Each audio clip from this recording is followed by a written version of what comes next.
We're here because free speech is under attack. We're here because people are being convinced that socialism works. We're here because people are being judged guilty until proven innocent. We are fighting back with facts. This is not a safe zone, so buckle up, Buttercup. This is the raw, naked truth.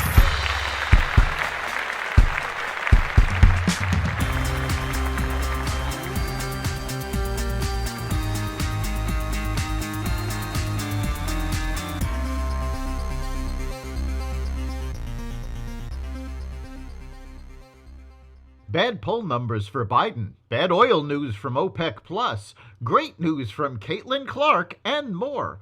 Welcome to the Raw Naked Truth. I'm your host, Eric Lopkin, and here's the news you need to know.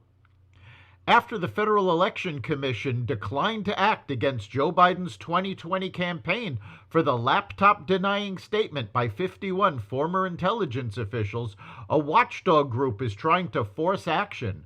America First Legal sued the FEC in U.S. District Court for the District of Columbia to force the agency that polices campaign donations and spending to act.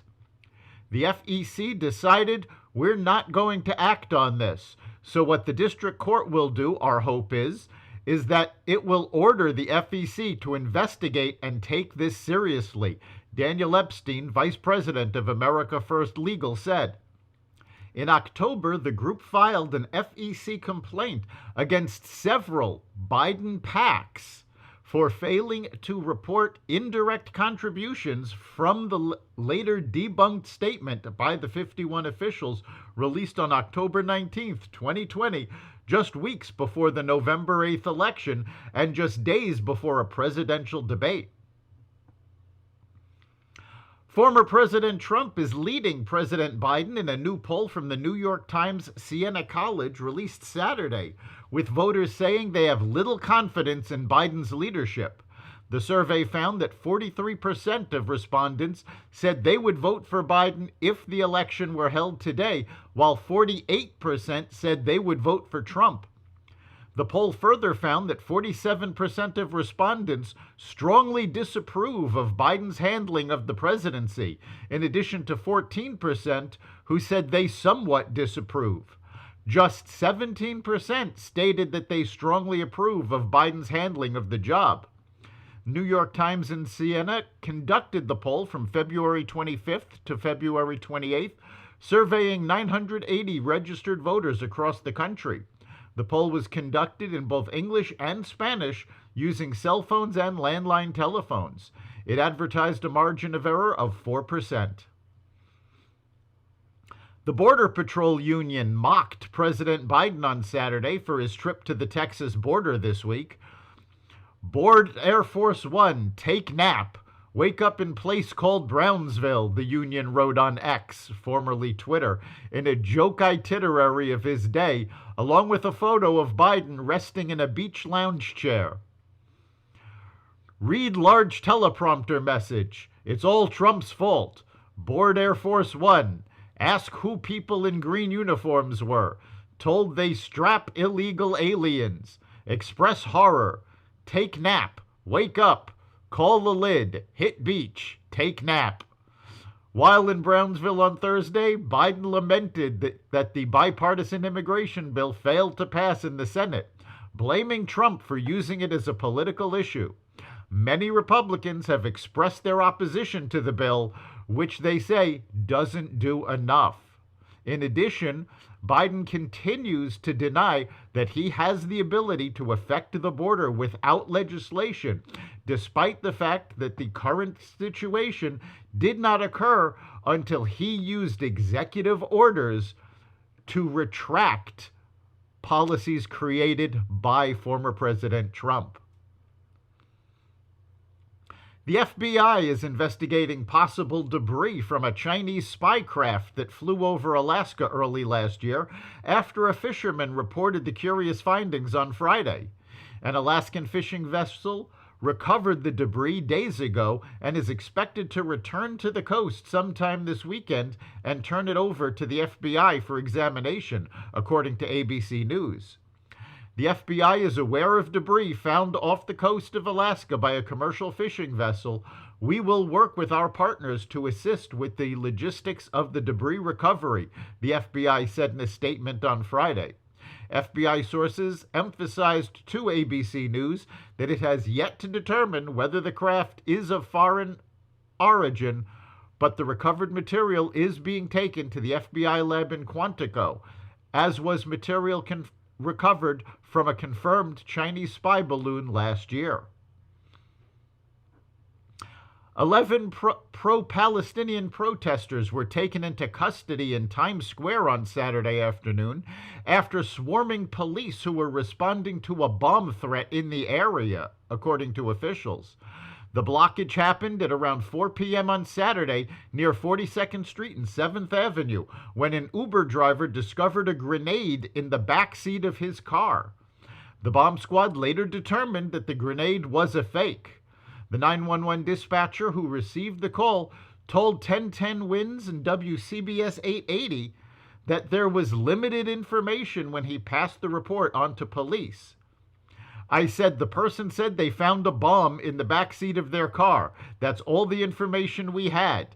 Just that it was a gray and green item made of metal, he said. As authorities attempted to respond, pro-Palestinian protesters swarmed responding vehicles. Police were seen in riot gear trying to move demonstrators along and called for more backup to help clear the area. OPEC Plus, made up of the Organization of the Petroleum Exporting Countries and its allies, including Russia, will extend voluntary production cuts into the second quarter, Saudi Arabia's official press agency said Sunday. The move was widely anticipated and signals that the producers are in no rush to restore lost volume to the market amid uncertainty over the outlook for demand.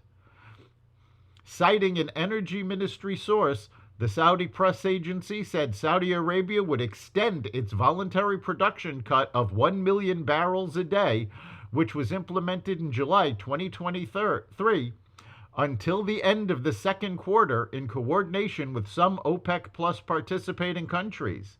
That 1 million barrels a day cut is in addition to a cut of 500,000 barrels a day previously announced by Saudi Arabia that runs until the end of this year. College basketball star Caitlin Clark set the new record as the NCAA all-time leading scorer in Iowa's 93-83 defeat of number 2 Ohio State on Sunday. Clark needed 18 points to beat the late Pete Maverich's 54-year-old record of 3,667 points, and she got 35 points in the game. Clark passed Lynette Woodward as the top-scoring large school women's player on February 28th after beating Kelsey Plum's NCAA women's basketball record on February 15th. Clark ended her final regular season game as a Hawkeye with 3,685 points in 130 games. Congratulations, Caitlin Clark. Saturday Night Live took aim at President Biden and his allies who argue the president is mentally sharp and energetic behind closed doors during their cold open through mock media interviews with Governor Gavin Newsom and Karine Jean-Pierre. SNL opened with a parody of CNN's Inside Politics with Dana Bash, who is played by Heidi Gardner.